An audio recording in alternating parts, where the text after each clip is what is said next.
जय गुरु जी। ये शिव के यतिनाथ हंस रूप के अवतार की कथा है।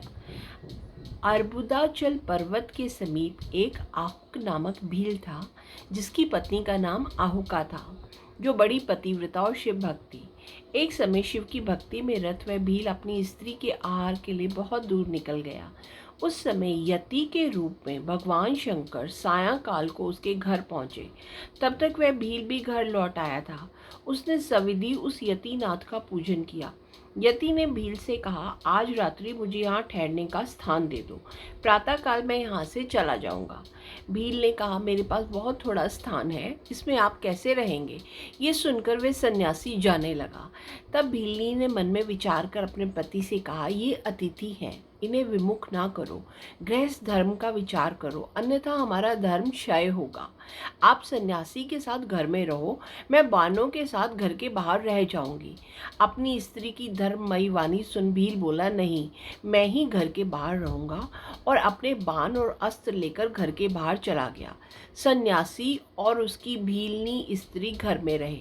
रात को घर के बाहर स्थित भील को जंगली पशुओं ने मार कर खा लिया। सुबह जब सन्यासी ने घर के बाहर आकर देखा तो वह बहुत दुखित हुआ।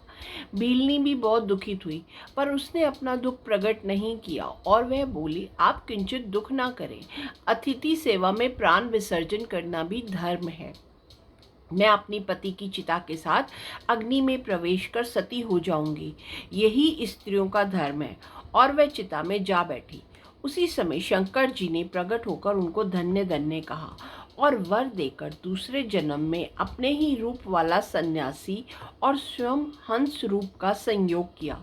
फिर तो शंकर जी के वरदान से वह भील निषद देश में राजा वीरसेन के यहाँ नल के नाम से पैदा हुए, और उसकी स्त्री विदर्भ देश के राजा भीम की पुत्री दमयंती हुई तथा मुक्ति को प्राप्त हुई। शिवजी लिंग रूप में वहाँ अचलेश्वर महादेव के नाम से प्रसिद्ध हुए। शिवजी ने वहाँ हंस रूप धारण कर नल और दमयंती का विवाह करवाया। हंस रूप शंकर का इतिहास यतीश नाम से भी प्रसिद्ध हुआ, जिसे सुनकर सभी मनुष्य परम गति को प्राप्त करते हैं। जय गुरु जी।